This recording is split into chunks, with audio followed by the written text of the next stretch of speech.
Donc, on va continuer toujours sur les exercices sur les séries entières. Donc, l'exercice 3, développer en série entière autour de l'origine. C'est-à-dire, il faut écrire la fonction sous la forme, la somme de an x à la puissance n. La somme de an x à la puissance n. Pourquoi x à la puissance n? Parce qu'on est autour de l'origine. C'est-à-dire, x0 est égal à 0. Donc, généralement ici, on va utiliser la notion des séries géométriques ou bien la somme totale des séries géométriques. Donc, on utilise ou bien la forme de la somme des termes d'une série géométrique, c'est-à-dire 1 sur 1 moins x, la somme de xn, avec la valeur absolue de x plus petit que 1, ou bien on utilise la notion de développement limité connue, par exemple les développements limités de sinus, cosinus, exponentielle, ln 1 plus y, ln 1 moins y, etc. Les fonctions hyperboliques. Donc, on va utiliser ça. Donc, commençons par la première fonction. f1 de x est égal à 2x plus 4 sur x moins 2 fois x moins 3. Donc, ici, on va utiliser la décomposition en éléments simples. La décomposition en éléments simples. Très bien. Donc, est égal moins 8 sur x moins 2 plus 10 sur x moins 3. Très bien. Donc, ce qui est sûr, pour les séries géométriques, il faut qu'on a ça. 1 sur 1 moins x avec la valeur absolue de x plus petit que 1. Donc, on va écrire ici. D'accord? Donc, ici, puisqu'on a ici x moins 2. X moins 2. Avec le moins x qui est ici, c'est 2 moins x. 2 moins x. Et le 3, x moins 3, on va écrire moins 3 moins x. Donc, c'est-à-dire, on va diviser ou bien faire sortir le 2 en facteur pour avoir ici le 1. Pour avoir ici le 1. D'accord? Donc, ici, on va écrire est égal. Donc, on va faire entrer ici. Donc, c'est 2 moins x. Très bien. Ici, c'est moins 3 moins x. Donc, pour avoir les séries géométriques, il faut qu'on a dans cette position le 1. Donc, on va faire sortir le 2 en facteur ici et le 3 en facteur ici. Donc, on va trouver x sur 2 ici et x sur 3. Donc, pour appliquer le critère de série géométrique, il faut que la valeur absolue d'un grand x inférieure à 1. Le grand x ici, c'est x sur 2 et le grand x ici, c'est x sur 3. Donc, il faut que la valeur absolue de x sur 2 plus petit que 1 et la valeur absolue de x sur 3 plus petit que 1. Donc, l'intersection entre les deux, c'est-à-dire la valeur absolue de x sur 2 plus petit que 1. Parce qu'on va trouver ici la valeur absolue de x plus petit que 2 et la valeur absolue de x plus petit que 3. Donc, l'intersection, il faut que la valeur absolue de x plus petit strictement que 2. Donc, finalement, on va appliquer ça. C'est la somme de grand xn. Le grand x ici, c'est x sur 2. Et le grand x ici, c'est x sur 3. Donc, f1 de x, tout simplement, c'est 4, parce que 8 sur 2, c'est 4. Fois le grand x à la puissance 1, moins 10 sur 3, fois le grand x à la puissance 1. Le premier, c'est x sur 2, le deuxième, c'est x sur 3. Et c'est terminé. Donc, on peut laisser la réponse comme ça, comme on peut les faire rassembler. Donc, le premier coefficient, c'est 1 sur 2n, et le deuxième coefficient, c'est 1 sur 3n. D'accord? Le 3 qui est là, on va le faire entrer. D'accord? Pour avoir x à la puissance 1. Très bien. La même chose. Deuxième exemple, c'est f2 de z, c'est 1 plus z sur 1 moins z au carré. D'accord? Très bien. Donc, on est autour de l'origine. Donc, le 1 plus z au carré, on peut le laisser ici, parce que c'est un polynôme. Et le 1 sur 1 moins z, le tout au carré. Donc, pour utiliser les séries géométriques, il faut qu'on n'a pas à la puissance 2. On n'a que 1 sur 1 moins x. Donc, n'oubliez pas que ça, c'est exactement la dérivée de ça. D'accord? Donc, c'est 1 plus 2z plus z au carré fois la dérivée de z à la puissance 1. Et la dérivée de z à la puissance 1, c'est 1z à la puissance n moins 1. Très bien.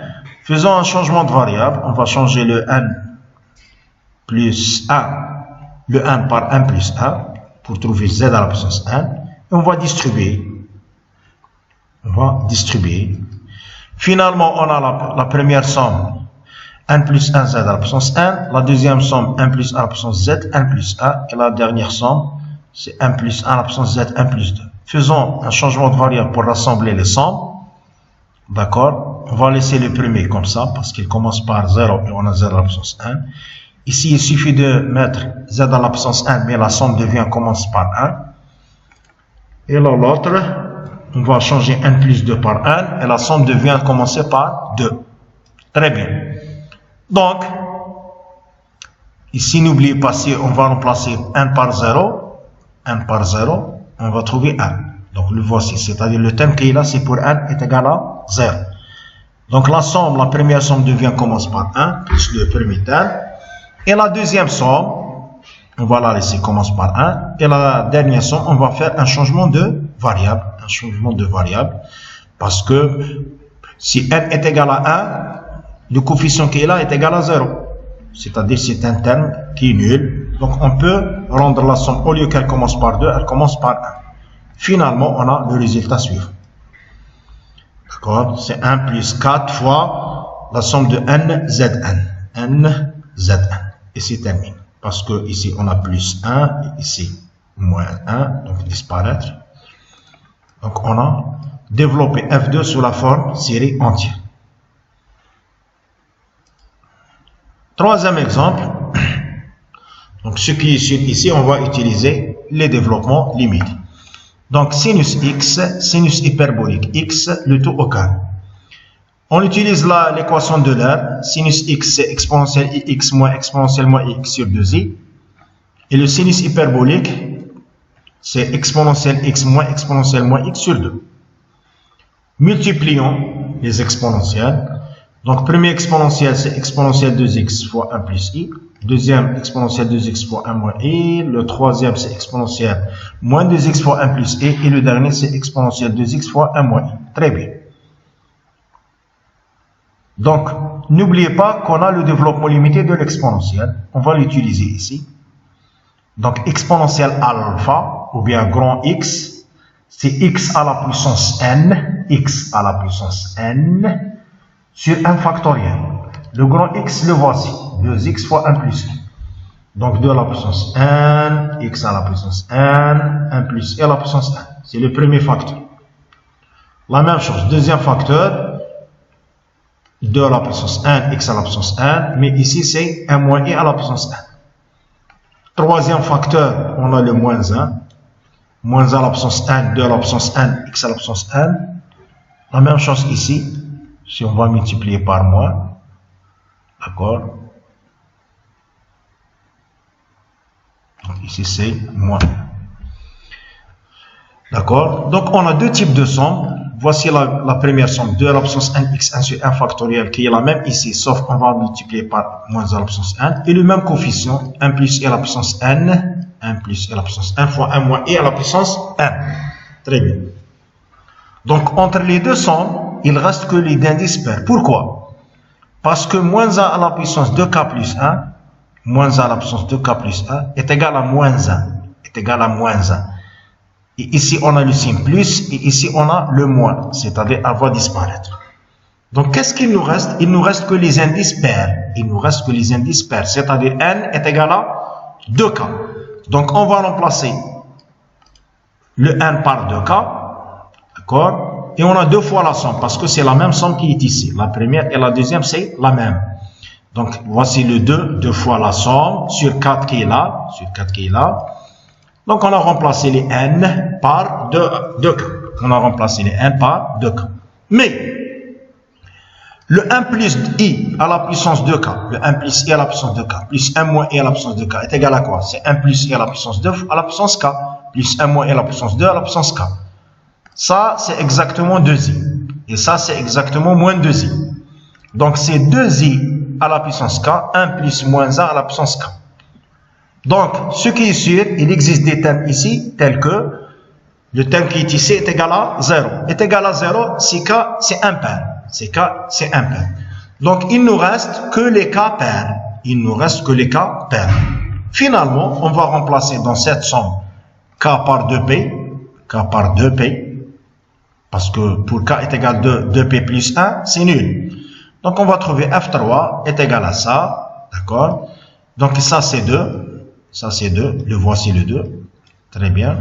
2 sur 4, c'est 1,5. Très bien. On va trouver 2 à la puissance 4p. X à la puissance 4p. 4p factoriel de 2i à la puissance k. Très bien. Donc, par un simple calcul, on va trouver ici i à la puissance 2p. Le i au carré, c'est moins 1. On va trouver moins 1 à la puissance p. Et le coefficient qui est là. Le coefficient qui est là. Est-ce que le coefficient qui est là, il est connu dans le développement limité? Non. Donc, s'il n'est pas connu, on va laisser la réponse comme ça. Parce que le but est d'écrire la série sous la forme série de entière. Série entière. Très bien. Quatrième exemple. F4, elle est sous la forme intégrale. Exponentielle x au carré, l'intégrale de exponentielle x, l'intégrale entre 0 et x, exponentielle moins t au carré dt. Très bien. Ah, ici, le calcul de cette intégrale est compliqué. D'accord? On n'a pas les techniques en deuxième année pour le calcul. Il existe autres techniques qu'on va les utiliser en troisième année, Inch'Allah. Donc, ici, qu'est-ce qu'il faut remarquer? Il faut remarquer que la dérivée f'4, d'accord, c'est la dérivée de ça, c'est-à-dire 2x fois la même formule qui est là, 2x f4, plus la dérivée de ça, c'est exponentielle moins x au carré fois exponentielle x au carré, c'est-à-dire c'est 1, d'accord, c'est 1. Donc, on va trouver qu'une équation différentielle, c'est-à-dire notre fonction f4, elle vérifie l'équation différentielle, f' moins 2xf est égal à 1, qui est une équation linéaire, Mais ici, on ne va pas utiliser la technique qu'on a utilisée en première année pour étudier ou pour résoudre les équations linéaires. On va utiliser la technique des séries entières. Donc finalement, si on a une équation différentielle, f' moins 2xf est égal à 1, ce qui est sûr, la solution, elle est de la forme an xn. Donc, l'inconnu ici, c'est le an. Donc, f'x est égal à la somme de n à n xn moins 1 après dérivation. Donc, on va remplacer dans l'équation 1. Voici f' moins 2, d'accord? F fois x, c'est-à-dire au lieu de xn, on a x à la puissance 1 plus 1, est égal à 1. Très bien. Implique, très bien. Donc, est égal à 1. Donc, ici, on va essayer de rassembler les deux qui sont là. Ici, la somme, elle commence par 0. Et ici, la somme, elle commence par 1. Mais ici, on a 1 plus 1. Et ici, on a n moins 1. Très bien. Donc, on va, pour faire un changement de variable, pour rassembler les deux, donc si pour n est égal à 1, le coefficient qui est là c'est 1, donc ça c'est 1, ça c'est le A1. Donc on va trouver A1, et le reste, la somme commence par 2. Pourquoi on a commencé la somme par 2? Parce que la différence entre les deux indices qui sont là, c'est 2. Ici c'est 1 plus 1, et l'autre c'est n moins 1. Très bien.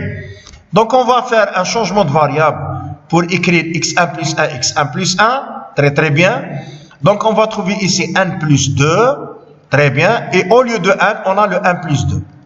Et les deux sommes commencent par 0. C'est-à-dire, on a fait un changement d'indice. Finalement, on a les mêmes formes dans les deux sommes. x1 plus 1, x1 plus 1. On va les rassembler. Très bien. Donc, ce qui est sûr, on a trouvé A1 est égal à ça. Très bien. Donc, ça, elle est vraie quel que soit x. C'est-à-dire, si on remplace x par 0, elle est vraie. Donc, si on remplace x par 0, tout le terme qui est là, donc ça c'est vrai, quel que soit x. Très bien. Donc, si on remplace x par 0, on va trouver que le terme qui est là est égal à 0. C'est-à-dire, A1 est égal à quoi? A1 est égal à 1. Très bien. Donc, puisque A1 est égal à 1, et ça, il est vrai quel que soit x, c'est-à-dire, tous les valeurs de x vérifient cette équation différentielle. C'est-à-dire le coefficient qui est là, il est nul. Le coefficient qui est là, il est nul. Finalement, on trouve que A1 plus 2 est égal à 2 sur 1 plus 2 A1. Très très bien. Mais comme condition, le A0, c'est le F0. D'accord? Parce que n'oubliez pas, c'est quoi? F0, c'est F de A0 fois 0. D'accord? C'est-à-dire, le A0 est nul. Le A0 est nul. Donc, puisque A0 est nul, c'est-à-dire tous les A de K sont nuls. Pourquoi A de K sont nuls? Parce que le pas ici, c'est 2. On a une relation entre A1 plus 2 et A1. A1 plus 2 et A1. C'est-à-dire le pas, c'est 2. Donc, puisque A0 est égal à 0, A0 est égal à F de 0, c'est nul, bien sûr. D'accord? Donc, on va trouver que, même si ici, on va remplacer par 0, on va trouver 0. L'intégrale entre 0 et 0, c'est nul. D'accord? Donc, A0, c'est nul, c'est-à-dire tous les coefficients d'ordre pair sont nuls. Donc, qu'est-ce qu'il nous reste? Il nous reste les coefficients d'ordre impair. Il nous reste les coefficients d'ordre impair. Donc, A de K plus 1, c'est 2 fois 2K plus 1 fois A de K moins 1. Ici, on a appliqué ça. On a appliqué ça. C'est-à-dire, on travaille sur les indices impairs. Et d'une manière héréditaire ou bien par récurrence, on peut démontrer qu'elle est égale 2 sur 2K plus 1 fois 2 sur 2K moins 1 fois A de K moins 3 jusqu'au arrivé 2K moins 5 jusqu'au arrivé à A1. Parce que le A1, c'est le premier indice impair. C'est le premier indice impair ou bien le coefficient impair. Donc, combien de 2 on a? C'est le nombre de termes, c'est-à-dire de l'absence K sur le coefficient qui est là. Le coefficient qui est là, c'est le produit des indices impairs. Finalement, le voici le A1. D'accord? On n'a que les indices impairs. Donc, Fx, c'est A1 qui est 1 plus le A d'indice impair fois x de k plus 1. Pourquoi x de k plus 1? Parce que pour x de k, les coefficients sont nuls. On peut laisser la réponse comme ça, comme on peut, pour utiliser le factoriel, multiplier et diviser par les indices pairs, pour avoir ici le factoriel, 2k plus 1 factoriel. Et ici, on va faire sortir le 2 en facteur, 2. C'est 2 l'absence k fois 2 l'absence k, c'est-à-dire 2 l'absence de k, le k factoriel.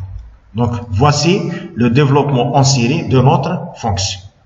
C'est-à-dire ici, puisque on a une forme intégrale qu'on ne peut pas la calculer, donc il suffit de remarquer que n'importe quelle équation différentielle admet une solution sous forme série entière. Très bien. Donc, passons à l'intégrale F5. Donc, l'intégrale F5, c'est ln 1 moins 2x cosinus alpha plus x au carré. Très bien. Donc, ici, on a un paramètre alpha. Donc, la première des choses, si on a le cosinus est nul. C'est-à-dire les alpha. Une minute. Donc, ici, pour que le cosinus soit nul, ici, c'est une minute. Les kp sur 2. Donc, alpha est égal à kp sur 2. Donc, pour ne pas avoir cosinus. Ou bien, si on va mettre ici 2 kp, pourquoi ici on a mis 2 kp? Pour avoir 1 moins 2x plus x au carré. Parce que j'ai oublié la racine. Donc, 1 moins 2x plus x au carré. Si on n'a pas la racine, la discussion c'est autour de kp sur 2. Mais puisqu'on a la racine, à l'intérieur, si on va mettre cosinus alpha est égal à 1, Très bien. Donc, dans ce cas, cosinus alpha est égal à 1, c'est-à-dire le alpha est égal à 2 kp.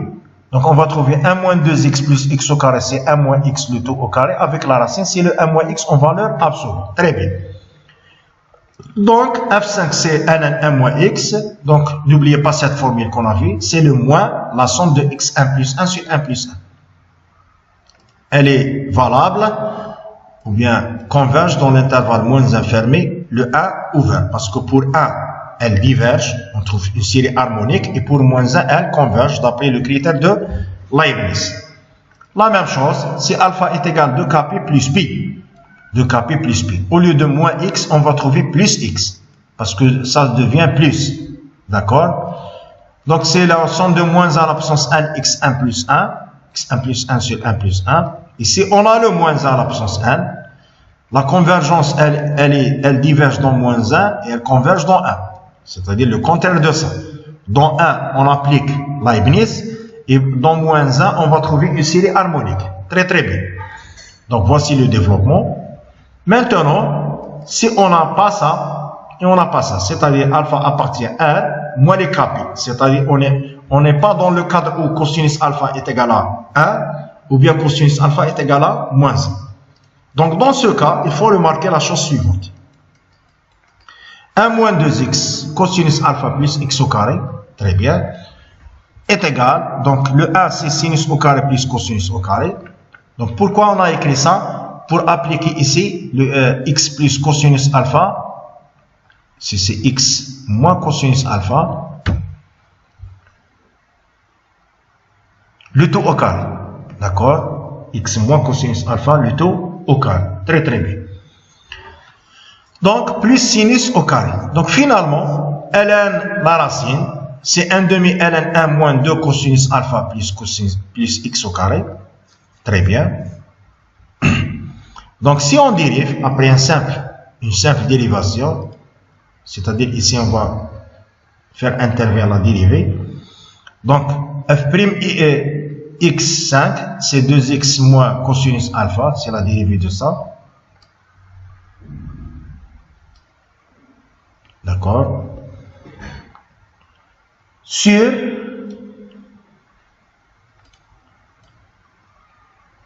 la fonction, c'est-à-dire 1 moins 2x cosinus alpha plus x au carré. 2 avec 2 se simplifie. Donc, x au carré moins 2x est égal à x au carré moins x. C'est-à-dire ici, l'exercice c'est beaucoup plus technique. C'est-à-dire pour avoir ces idées sans voir l'exercice au début, c'est compliqué. Donc, c'est un exercice technique. Donc, c'est x au carré moins x. Donc, ici, on a écrit cosinus alpha moins i sinus alpha. Cosinus alpha plus i sinus alpha. Bon, le plus et avec moins et avec sinus se simplifie. Moins x cosinus alpha avec moins x cosinus alpha, c'est le moins 2 qui est là. Moins 2x plus 1. Donc, finalement, le polynôme qui est ici, d'accord, ou bien la fonction qui est ici, c'est x moins exponentielle i alpha fois x moins exponentielle moins i alpha. Très bien. Donc, c'est un exercice compliqué, c'est beaucoup plus technique. Donc, le problème, c'est d'avoir une idée générale. Donc, f' de x est égal, après remplacement, elle est égale à ça, après décomposition en éléments simples. D'accord? Donc, on va faire sortir le exponentiel i alpha en facteur. Ici, exponentiel moins i alpha. On va le mettre dans le numérateur. Exponentiel i alpha, il est au-dessous. Donc, dans le numérateur, c'est exponentiel moins i alpha. Et le contraire ici. Donc, finalement, on a trouvé que f', c'est la somme de deux termes conjugués. La somme de deux termes conjugués. Très bien. Donc, la somme de deux termes conjugués, c'est-à-dire, c'est 2 fois le réel. 2 fois le réel. Donc, 2 avec 2 se simplifie. On cherche le réel de ça. Et tout ça pour avoir ici une série géométrique. Pour avoir ici une série géométrique. Donc, on remarque que f'5, c'est exactement la série qu'on cherche. Donc, c'est moins la somme de cos xn cosinus 1 plus a alpha.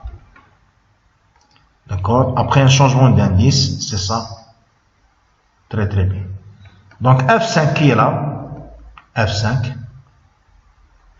Donc, ça, c'est le f'. D'accord?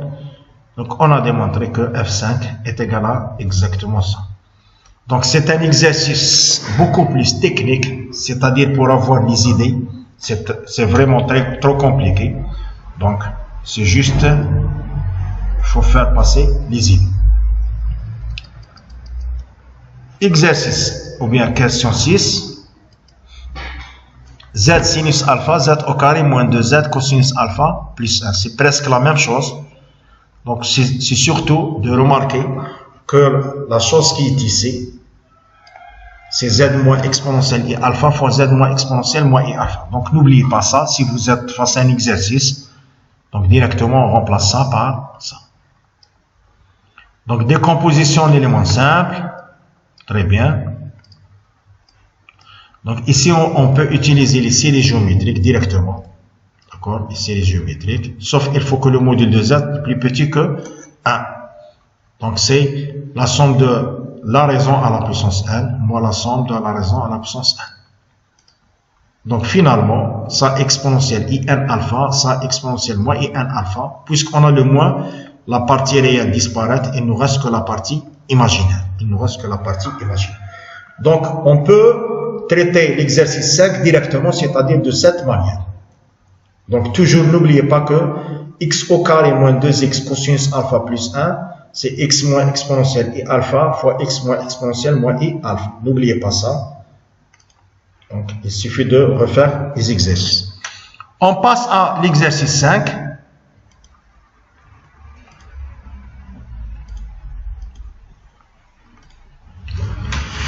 Donc, passons à l'exercice 5, ou bien l'exercice 4. Donc, l'exercice 4, c'est l'application des séries entières pour la résolution des systèmes d'équations ou bien des équations différentielles. D'accord? Donc, aux premières années, on a traité les équations différentielles à coefficients constants, mais ici, on a les équations différentielles à coefficients variables. Parmi les techniques, on a la technique des séries entières. Donc, c'est une équation différentielle d'ordre 2 à coefficient variable. Pourquoi? Parce qu'on a ici 4x. Donc, ce qui est sûr, on peut avoir une solution de type série entière. On peut avoir une solution de type série entière. Yx, c'est la somme de A1, X1. Donc, qu'est-ce qu'il faut faire? On a le Y, l'inconnu c'est A1. Il faut calculer Y', Y seconde, remplacer dans l'équation et faire changement d'indice pour trouver le coefficient A1. Donc, Y' c'est 1 A1, Xn moins 1 commence par 1. Si on veut que le 1 commence par 0, on va faire le changement d'indice qui est ici. Y seconde, c'est 1 n moins 1 A1, Xn moins 2, n commence par 2. D'accord? Très bien. Mais ici, on a le X. Donc, au début, il faut multiplier par X. Donc, on a Xn moins 1. Et rendre la somme Xn, c'est-à-dire la somme de V1 commence par 1. Très bien. Donc, pour avoir que le Xn, donc la somme de V1 commence par 0 et on a ici le Xn. Donc, remplaçons Y et Y' et Y seconde. Remplaçons Y et Y' et Y seconde dans notre équation. Très bien. Donc, on va trouver le coefficient qui est là. D'accord? Donc, le coefficient fois Xn, leur somme est égale à 0, quel que soit X, c'est-à-dire le coefficient est nul. Le coefficient est nul. D'accord? Donc, après un simple calcul, on va trouver que A1 plus 1 est égal à AN sur 100. Très bien. Donc, mais A0, c'est le Y0, toujours A0, c'est Y0, elle est égale à 1. C'est donné. D'accord? Donc, est égal à 1. Donc, AN, elle est égale à ça. Donc, on remplace le AN moins 1 par le valeur, on va trouver ça, etc., jusqu'à arriver à A0. Donc, par un simple calcul, d'accord, c'est-à-dire c'est une relation de récurrence, on va trouver Y, le AN est égal à 1 sur 2n factoriel. Et c'est terminé. Parce que A0, c'est 1. Et c'est terminé. Donc, le pas ici, c'est 1. Le pas ici, c'est 1. Si le pas, c'est 2, il faut résoudre les indices pairs d'un côté et les indices impairs d'un autre côté. Mais si le pas c'est 1, directement. Donc, de A1, on peut trouver AN-1, de AN-1, on peut trouver AN-2, AN-3, AN-4, jusqu'à arriver à A0. Et c'est terminé. La même technique qu'on va l'utiliser dans l'exemple 2. Donc, Y seconde plus X, Y' plus Y est égal à 1. Toujours Y, c'est la série AN, XN, 1 commence par 0, Y', la voici. Donc, n'oubliez pas que Y', on doit le multiplier par X dans l'équation. Donc c'est bon, on a le xn, sauf il faut faire le changement de variable 0. Très bien. 0, pas de problème, parce que si on remplace n par 0, on trouve 0. C'est-à-dire ici, au lieu de que la somme commence par 1, on va la rendre commence par 0. C'est-à-dire dans tous les exercices, le y, la somme, elle est en fonction de xn et elle commence par 0. Il faut rendre tous les sommes commencent par 0 et xn. Très bien. La même chose, y seconde, c'est 2 fois la dérivée. Donc 1 fois 1 moins 1 à 1 xn moins 2. Faisons le changement de variable xn. Donc la somme commence par 0. Très bien. On remplace. Donc on remplace. On va trouver les trois sommes xn commence par 0. On va trouver le coefficient qui est là. Donc le coefficient est nul. Coefficient est nul. Après un simple calcul, a1 plus 2 est égal moins a1 sur 1 plus 1. Donc vous voyez que ici le pas c'est 2. Le pas c'est 2. Donc on va traiter le côté pair d'un côté et le côté impair d'un autre côté. Donc A0 c'est toujours y de 0. D'accord? Y0 c'est 1. Très bien. Et Y'0 c'est le A1. Y'1 c'est 1. C'est-à-dire A0 c'est 1 et le A1 c'est 1. Très bien. Donc dans le cadre où l'indice est pair, A2n, elle est en fonction de A1-2, ensuite A1-4. D'une manière récurrente, on va trouver moins à l'absence 1 sur 2n, n factoriel, A2n. Et la même chose, pour le cas impair, A2n plus 1 en fonction de A2n moins 1, A2n moins 3, A2n moins 5 jusqu'à arriver à A1. D'une manière récurrente, on va trouver ça. Vous voyez que les deux coefficients sont différents. Les deux coefficients sont différents. Pour cela, y de x, c'est la première somme plus la deuxième somme. Dans la première, elle concerne les indices pairs et la deuxième, elle concerne les indices impairs. Et c'est terminé. Donc toujours si on a le pas est égal à 2, il faut distinguer deux cas. Le cas pair d'un côté et le cas impair d'un autre côté. Très bien. Un troisième exemple.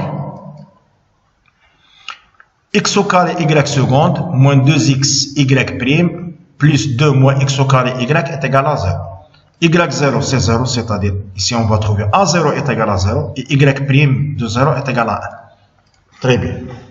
Donc yx c'est la somme de a1 xn. D'accord? Yx c'est la somme de a1 xn. Donc le y il est multiplié par 2 moins x au carré. On va multiplier. Ça c'est bon, c'est xn. Mais l'autre c'est xn plus 2. L'autre c'est xn plus 2. Très bien. Donc, implique 2 moins x au carré yx, c'est 2 a1 plus 2 xn plus 2. C'est-à-dire on va faire un changement d'indice xn plus 2, le tout, moins ça. Mais il faut ajouter les termes qui sont là. Il faut ajouter les termes qui sont là. Donc au lieu que, parce qu'on a fait un changement d'indice, et rendre la somme commence par 0. Parce que si on va remplacer ici n par 0, on va trouver A2. Où est le A1? Où est le A0? Donc ils sont là. Le 2 qui est là, c'est le 2 qui est là. Très bien. Donc on a deux sommes qui commencent par xn plus 2. Très bien. Y', donc on va essayer de rendre y' et y seconde c'est déjà xn plus 2, pas de problème. Donc y', c'est la somme de 1 à 1 xn moins 1, on va la multiplier par moins 2x, on va trouver xn, très bien, c'est moins 2, très bien. Donc on va faire un changement d'indice pour la rendre xn plus 2, c'est-à-dire comme y. Donc on fait un changement d'indice. Si n est égal à, on va la remplacer par 1 plus 2. Donc, il nous manque deux termes. Mais pour n est égal à 0, une minute.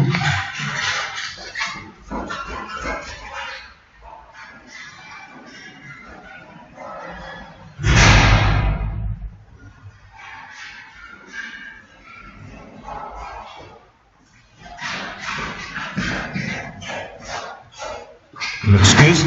Donc, pour n est égal à 0, pas de problème. Ça, c'est nul. Il nous reste que le terme pour n est égal à 1. Donc, il faut l'ajouter, c'est moins 2 pour n est égal à 1. La même chose pour y seconde. C'est la somme de n moins 1 à n x n moins 2. Donc, on va multiplier par x au carré parce qu'on a ici x au carré. Donc, c'est la somme de n fois n moins 1 à n xn. Donc, on va faire un changement de variable toujours pour la rendre xn plus 2. Ici, pas de problème parce qu'elle commence par. Si on va remplacer par 0, on va trouver 0.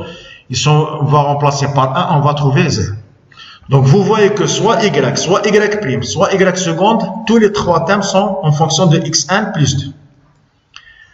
Donc, l'autre équation, donc on remplace, d'accord, on va rassembler les xn plus 2, d'accord, il nous reste que A0. Mais A0, elle est égale à 0. A0 est égale à 0. Finalement, on va trouver une relation entre A1 plus 2 et A1. A1 plus 2 est égal à ça. Le passé 2, d'accord, avec A0, c'est 0.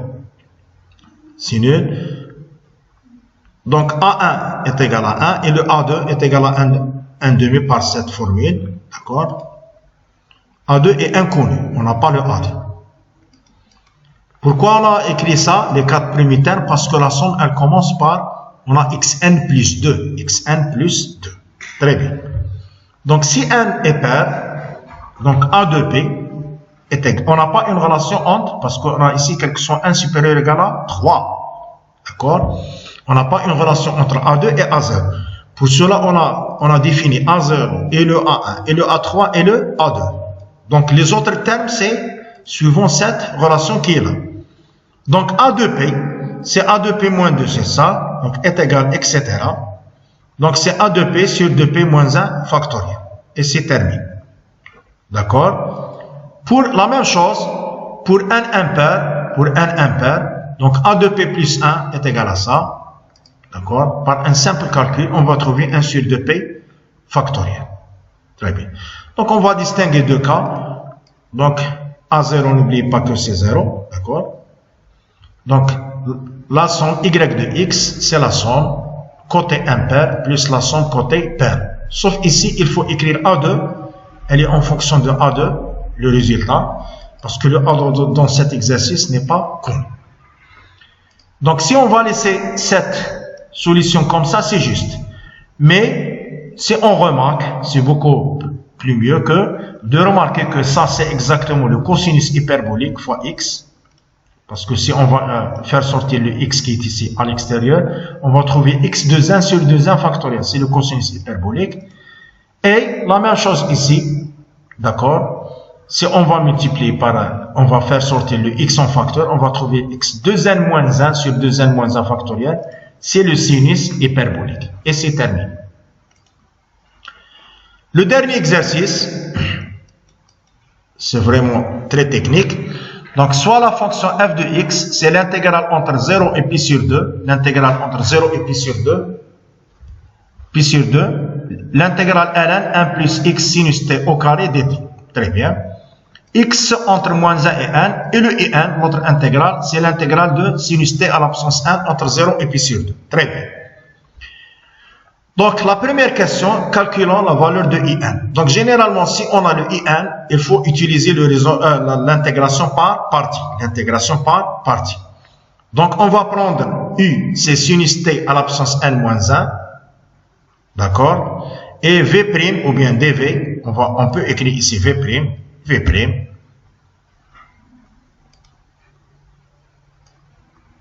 Une minute.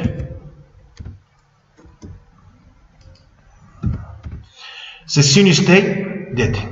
C'est-à-dire, on va séparer sinus t à la puissance 1 sous la forme sinus t à la puissance n moins 1 fois sinus t. Le premier comme fonction et l'autre comme dérivé. Donc, le du, c'est moins 1, n moins 1 fois sinus t à la puissance n moins 2 fois la dérivée qui est cosinus t. Et le v, c'est moins cosinus t. Très bien.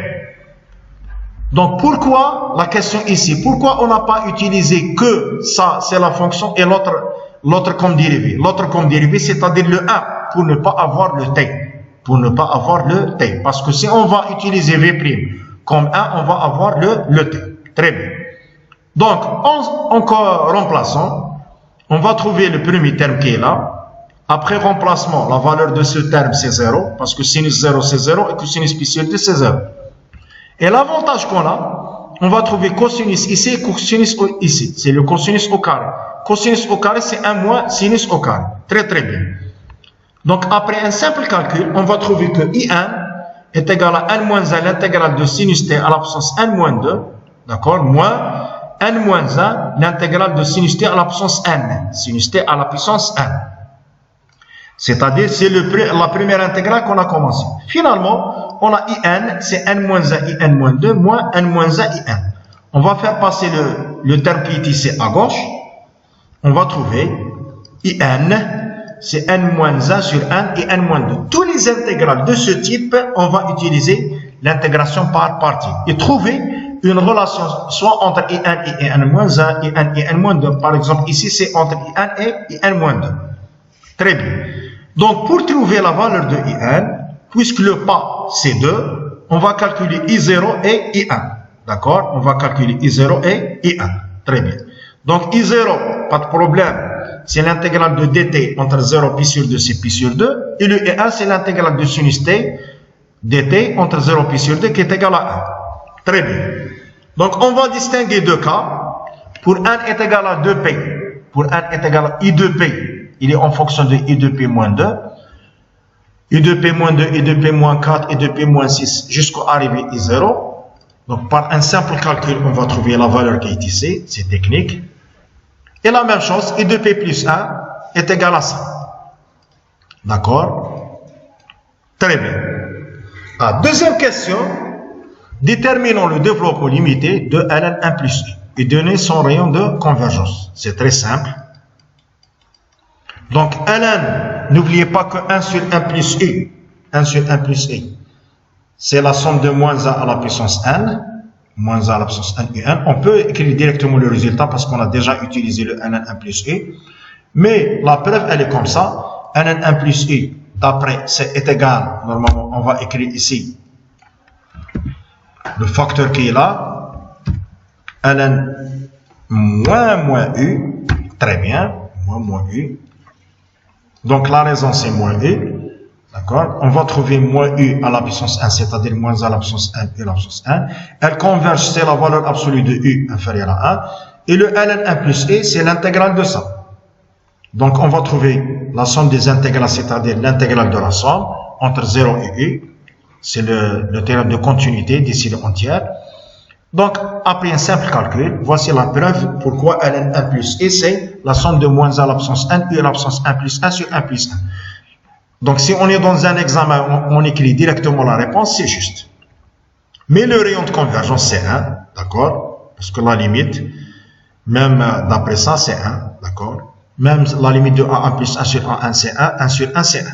Très bien. Donc, on va utiliser les deux premières questions ici. Donc, montrons que, deuxième question, montrons que ln1 plus x sinus t au carré est égal à ça. C'est-à-dire, il faut reprendre ça. Il faut reprendre ça et remplacer le u par quoi? Par x sinus t au carré. D'accord? Le u par x sinus t, le tout au carré. Donc, voici la réponse. D'accord? Il suffit de poser u, c'est x sinus t au carré. Bien sûr, il faut que ça soit plus petit que 1. Très bien. Donc, finalement, on a ln1 plus x sinus t, le tout au carré, est égal à ça. Donc, tout ça pour déduire le développement en série entière de la fonction qui est compliquée ici. D'accord? Donc, voici ln1 plus x sinus t au carré. Donc, quatrième question. Donc, f de x, c'est l'intégrale de ln1 plus x sinus t au carré. On remplace le ln par cette valeur. L'intégrale de la somme, c'est la somme des intégrales. Faisons sortir les choses qui ne dépendent pas de t, on va trouver ça. Et ça, on a déjà calculé ça. C'est I de n. I de n. Donc, I de n, par définition, c'est ça. D'accord? Très, très bien. Donc, on a calculé I de n. Hein? On a calculé I de n et I de n plus 1. Très, très bien. Donc, vous voyez qu'on a écrit f de x sur la forme série entière. Série entière, la limite de A1 plus 1 sur A1, par un simple calcul, c'est la limite de ça. est égal à 1, c'est-à-dire le rayon de convergence, c'est toujours 1. Le rayon de convergence, c'est toujours 1. Et c'est terminé. Merci pour votre attention. La prochaine séance, on va traiter les séries de Fourier.